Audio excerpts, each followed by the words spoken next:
Pag-usapan natin itong kapuputok lamang, itong si Mount Canlaon dito sa Visayas. So bago natin ipakita itong kanyang eruption history, base dito sa akin binabasa mga buddy, ipaparinig ko rin sa inyo yung sinabi ni Miss Mariton Bornas ng FIVOX tungkol dito kay Mount Canlaon at kung bakit dapat na wag ipawalang bahala at dapat palaging maghanda dahil maaari may aabangan pa tayo dito kay Bulkang Canlaon. Okay, so dito tayo sa eruption history nitong Bulkang Canlaon. So the most active volcano in the Visayas. So nakapagtala pala ng 30 pagsabog itong si Mount Canlaon since 1819. And ang eruption type niya typically phreatic of small to moderate size na kung saan ay nagpo-produce ng minor ashfalls sa palibot ng bulkan. Then 1902, nagkaroon siya ng isang eruption na classified as Strombolian eruption. So kapag sinabi na Strombolian, ito yung type of volcanic eruption with relatively mild blast, typically having a volcanic explosivity index or 1 or 2. So ang Strombolian eruptions mga buddy ay may mga lumalabas na or may mga tumatapo na ng mga incandescent cinders, lapilli, volcanic bombs, etc.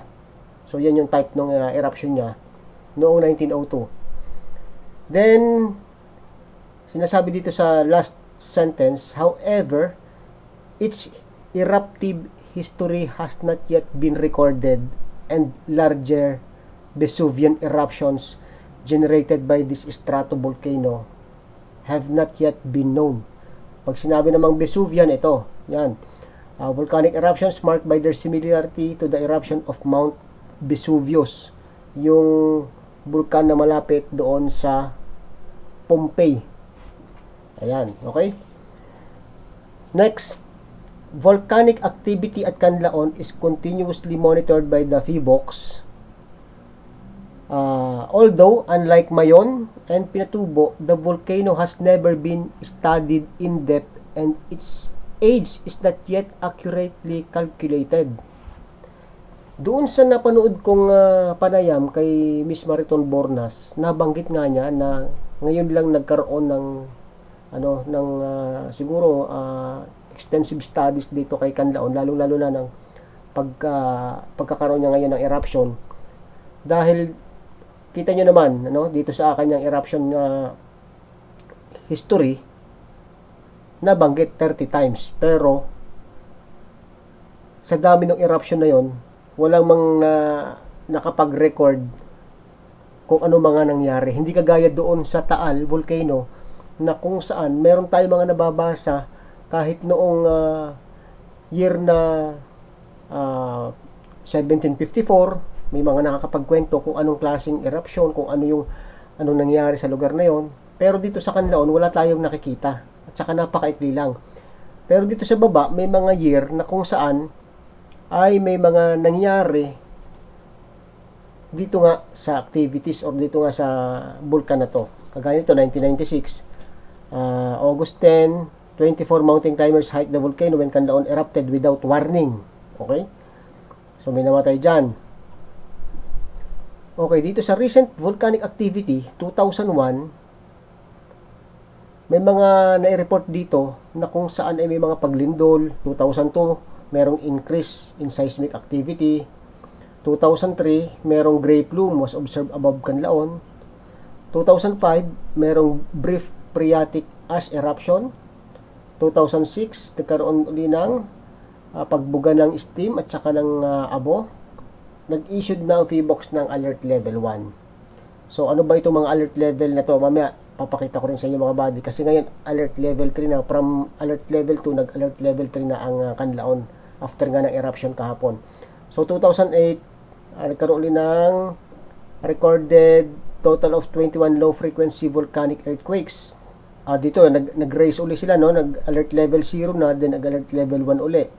2009 may mga volcanic earthquakes na na-record, 257 ito. 2015 may small steam driven na explosion. 2016 nagkaroon ng pagputok na 12 minutes which produced a volcanic plume. So kung titingnan yung mga body, yung mga taon, halos hindi nagkakalayo, no? 2002 to 2003, 1 year lang. 2005, 2 years lang. So yan yung yung ugali ni Canlaon. At sa pagkakaalam ko, ang bawat bulkan ay may kanya-kanyang pag-uugali. Hindi natin pwedeng ikumpara si Taal kay Canlaon o kay Mayon. May pinapakita silang iba't ibang pag-uugali. Kagaya din sa tao yan, mga buddy. 2024, from alert level 1, nag-alert level 2 noong June 3, increasing unrest after an explosive eruption occurred on its summit vent. Then July 15, nagkaroon ulit ng increasing swelling of Canlaon's edifice. So pag alam naman natin, kapag nagkakaroon ng swelling sa isang bulkan o yung pamamaga, ibig sabihin yan, may magma sa ilalim, yung pressure nito ay tumutulak doon sa itaas, kaya nagkakaroon ng pamamaga ang mga kalupaan, nagkakaroon ng deformation. Yun. Okay, do September 9, nagkaroon ng VT earthquakes. At ito yung pinaka-last na nangyari, December 9, ay nagkaroon ng explosive eruption occurred at the summit vent at 303. So, updated itong Wikipedia na to. Ipakita natin yung mga alert level ng Mount Canlaon. Okay? So, alert level 0, normal. Alert level 1 o yung low level of volcanic unrest. Then, 2 ay moderate level of volcanic unrest. Dito siya galing. Then, itong 3, high level of volcanic unrest. So, ibig sabihin, high level of volcanic unrest, criteria para itaas nila sa ganitong level, sustained increases in the levels of volcanic earthquakes, some of which may be perceptible, more energetic and frequent steam as explosions, sustained increases in the temperature, acidity, and volcanic gas concentrations of springs and fumaroles, and in the levels of ground deformation or swelling of the edifice. Activity at the summit may involve sluggish lava extrusion with resultant rockfall. So itong Canlaon, sa pagkakaalam ko, ay may history din na kung saan ay hindi explosive yung kanyang eruption, kundi effusive naman, mga body. Kumbaga, lava naman, no? Yung lumalabas dito. Okay, so interpretation and recommendation sa high level of volcanic unrest ng Canlaon. Magmatic intrusion to shallow levels of the edifice is driving unrest, with indications that hazardous eruption could occur in weeks. Danger zones may be expanded to a radius of 6 kilometers from the summit crater or active vent.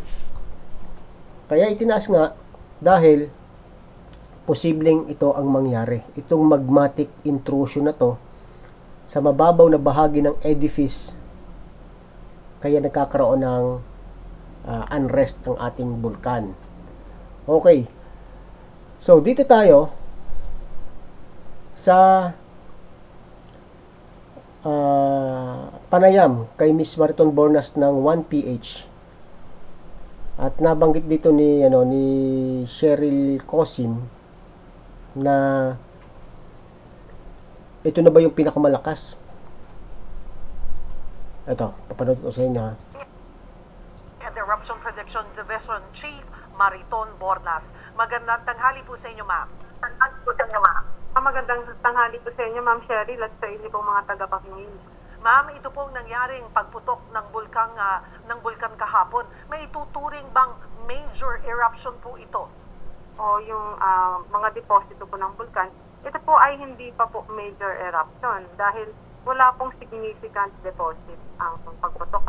Pwede po natin itong maituring na explosive onset na maari pong pinakauna sa magiging period of eruption ng bulkan. So, meron pa po tayong inaantabayanan ng iba pa pong mga aktibidad ng Canlaon Volcano. Malinaw na malinaw po yan. Galing mismo sa Chief ng PHIVOLCS Volcano Monitoring and Eruption Prediction Division na may inaantabayanan pa sila na maaaring mas larger eruption ni Canlaon? Usually po, ay paano po ba? Sabi nyo nga po, ito ay pauna pa lamang.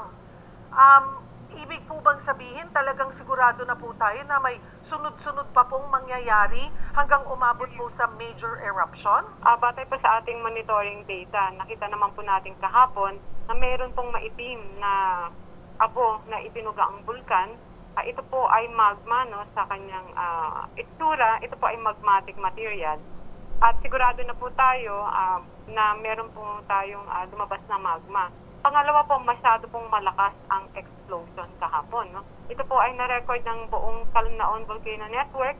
Kasama na po ang ilang stasyon ng Philippine Seismic Network. Ito po yung nagmamonitor po ng malalakas na lindol sa Pilipinas, dito po sa Central Visayas. At na-record din po ang explosion, yung pressure or shock wave na nalikha po ng eruption hanggang sa Bicol po, yung ating pong mga stations doon na monitor po ang infrasound ng shockwave na ito. No? So, sigurado po tayo na magmatic po ito dahil ito pong kalakas na eruption ay nadilikha lamang po ng mga magmatic eruption. So yun, kahapon, bago pa nakapaglabas ang PHIVOLCS ng kanilang complete na update, nagkaroon ng press briefing. Nung napanood nga natin ang footage na yon, ay napansin ko na yung paggapang nung sinasabi na shockwave. Kaya nga nagkaroon tayo ng vlog tungkol dito, na ang tanong ko nga dyan sa ating Facebook page ay, is that a shockwave? So totoo pala, no? Tama pala yung ating hinala na shockwave nga yung nakita natin. So, namomonitor din po ba natin kung kailan yung mga susunod pang pagsabog? Ito po ang ating challenge, no, sa volcano monitoring. Hindi po tayo makakapag-predict ng specific na araw, linggo, oras ng pagputok. Makakapag-forecast lamang po tayo batay po sa araw-araw 24/7 na monitoring natin. No? So ang nakita po natin ay naghahanda na po ng matagal ang bulkan para po sa isang pagputok nito. Matagal na rin po tayo nakikipag-ugnayan sa ating pong mga local government officials at mga disaster officials na since 2020 pa po naghahanda ang bulkan ng isang magmatic eruption at medyo matagal po yung progression, no? Pero maaari pong nag-umpisa na ang pagputok ng bulkan at maaari pong masundan po ng mas malalakas pa po na eruption. Ito pong nangyari kahapon. Okay, so yan. Matagal na raw naghahanda ang Bulkang Canlaon para sa isang magmatic eruption since 2020 pa. So kung titingnan natin dito mga buddy, sa 2020, dito sa March 11, dito sa part na to, on March 11, PHIVOLCS raised the volcano's alert level from 0 to 1. So ito yung sinasabi ni Miss Bornas na umpisa ng paghahanda ng bulkan from 2020 to 2024. Nagkaroon na ng mga abnormal activities. Then nagkaroon din ng 80 volcanic earthquakes. Tapos nagkaroon ng some signs of increased unrest. Then by June, nagkaroon ng series of tectonic earthquakes ranging from magnitude 3.2 to 4.7. Then a total of 278 earthquakes was observed for a 72-hour period. Then possibly related ito sa isang magmatic activity underneath the volcano. So 4 years na naghahanda pala itong Canlaon para sa isang major na eruption. At yun nga mga buddy, narinig nyo naman na yung nangyari kahapon bandang 3:03 PM ay hindi pa major eruption ni Canlaon. Pauna pa lang ito. Kaya hopefully wag naman sana na mangyari yung sinasabi ng PHIVOLCS na magkakaroon pa ng isang major mas malakas na eruption itong si Canlaon.